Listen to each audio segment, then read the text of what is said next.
Hello artists, I am going to demonstrate some of the skills that you're going to be practicing on your colored pencil skills worksheet. So the first thing you want to do is write your name at the top. Okay. In the first section is asking you to practice changing your values. Values are the lightness and the darkness of a color. So for each of these, you are going to choose one pencil and only use that one pencil in that box. Okay, so for this one, I'm gonna use aquamarine, and for this one, I'm gonna use processed red. So you're practicing the same skills 2 times. So your goal is to make it as smooth and seamless as possible. As you apply the color, decrease the amount of pressure to lighten it.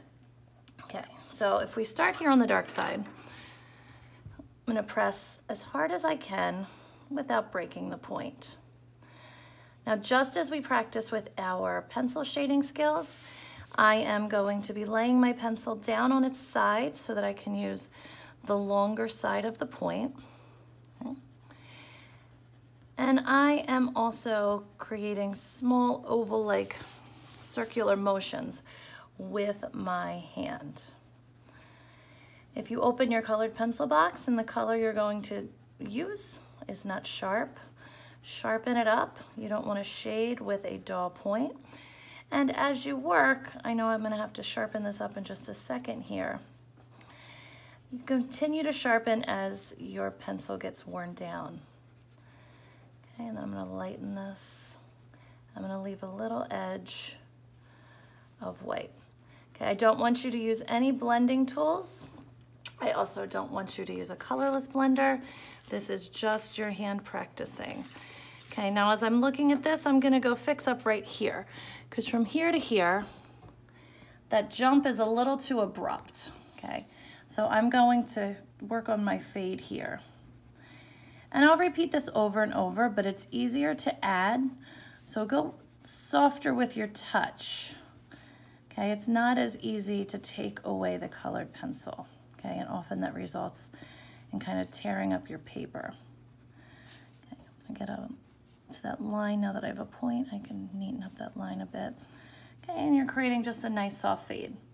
So you're gonna do that again with a second color.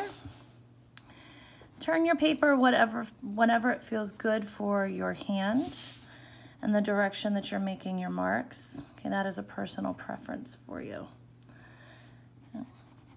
But sometimes your hand works more natural in certain directions. Okay, I'm gonna start to go a little lighter here.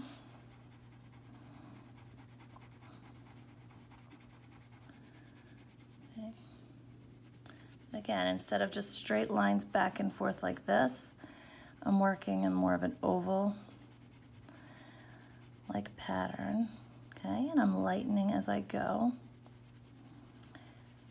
Because I always add that darkness, but I can't always take it away. And this is where it just grazes the surface as a little bit of a whisper of color. And again, I feel like my change from dark to where it starts to lighten gets a little too abrupt. So I'm gonna fix that up. Layer on a little bit more here. Okay, so for these top 2, you're using just one pencil for each box. Don't blend colors, don't add anything else to alter your color. One pencil, let that one pencil do the work for you. Okay, and there you have it. You have a very simple value scale.